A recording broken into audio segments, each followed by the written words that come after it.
Alors, bien bonjour, bienvenue à la capsule Jésus est la porte.com. On aimerait, dans cette capsule-là, vous apporter un petit enseignement, un petit résumé sur Hébreux 7. Et c'est mon compagnon de travail qui va le lire à cet instant. Sébastien? Oui, alors c'est Hébreux 3, verset 7.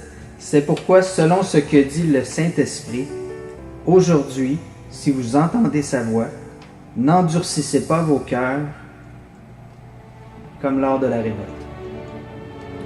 Alors, merci Sébastien. OK.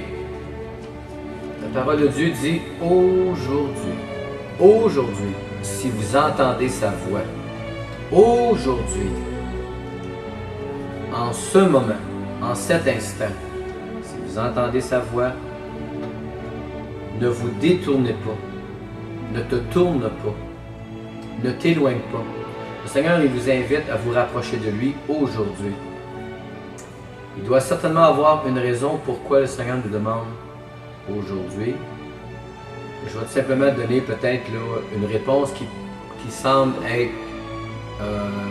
peut-être un peu crue, peut-être un petit peu difficile à avaler, mais on va rester dans la réalité et dans la vérité. Jésus disait toujours, en vérité, je vous le dis. En vérité. On ne peut pas vivre dans une vie où ce qu'on se met comme l'autruche, la tête dans le sable. Je crois sincèrement que la vérité est de mise et que d'y faire face, c'est important. Parce qu'on va aujourd'hui ramener une vérité, ramener une réalité qui fait que la plupart des 6 milliards de personnes sur la Terre évitent, ne veulent plus entendre.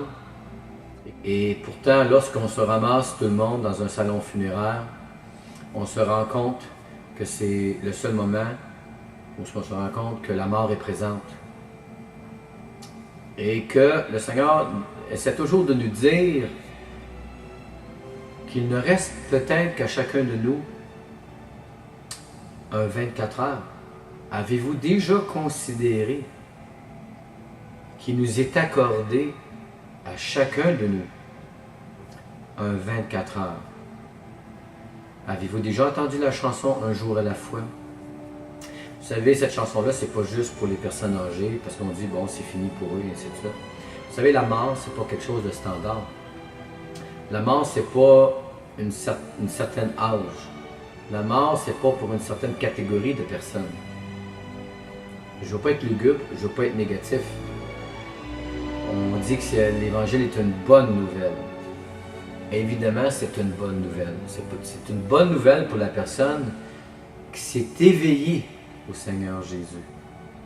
Parce que dans le Seigneur Jésus, c'est la vie.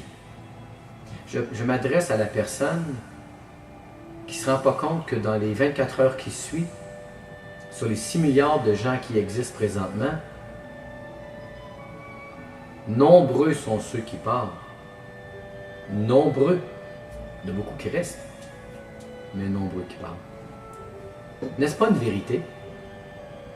Que l'on croit en Dieu ou pas, qu'il y ait un enfer ou pas, que Jésus existe ou pas, vous faites face, vous et moi, à une réalité là, incroyable, c'est que vous allez partir d'ici. Vous allez dire, ben c'est fait comme ça. Est-ce vraiment la vérité? En vérité, je vous le dis. N'est-ce pas quelqu'un qui disait ça? En vérité, je vous le dis. N'avez-vous pas faim et soif de la vérité? Pourquoi toujours se faire berner par tous et chacun? Pourquoi mettre la tête dans le sable et de se laisser croire que nous sommes la vérité? Ou que d'autres personnes nous ont influencés durant notre vie et qu'on a cru à des choses et soudainement on s'aperçoit que avec les générations et le temps, que lorsque des gens on leur a dit que la terre était plate, que nous aujourd'hui on peut rire un petit peu, avec le recul et dire que c'était un petit peu drôle de croire en ces choses-là. C'est sûr que lorsque la science a avancé, l'homme s'est instruit. Mais n'en reste. Ce que je veux dire avec ça, c'est que le Seigneur dit, si aujourd'hui tu entends sa voix, va vers lui, ouvre ton cœur vers lui, ouvre-les à Jésus. Il y a quelqu'un qui est venu ici, il y a 2009 années maintenant, là, ou plus ou moins, on va dire. Là. Et puis pour toi, tu te dis, moi j'y crois pas, je ne veux pas y croire, je suis athée, et c'est correct. Je vais te dire une seule chose, j'espère que cette image-là va peut-être te rester. Vois-tu, croire en Dieu, c'est exactement l'image que j'ai déjà eue à l'intérieur de moi. C'est tout simplement que, vous savez, on peut jouer au poker. On peut croire que Dieu est là ou il n'est pas là. Mais savez-vous qu'il est là, il n'est pas là, c'est une chance sur deux, ça? Vous avez exactement une chance sur deux que Dieu existe. Juste une sur deux. Si vous pouviez m'apporter la preuve, hors de tout doute, qu'il n'est pas là, ce qu'on n'a pas comme preuve, et moi, je pourrais vous dire que j'ai la preuve que Dieu existe, donc il y a des gens sur la planète qui ont pour eux la preuve qui existe, et d'autres qui n'ont pas la preuve. Moi, j'appelle ça 1 sur 2. Le 1 sur 2. Et l'image que je vais vous donner, c'est dire, c'est comme si vous prenez une arme à 6 balles. Mettez 3 balles dans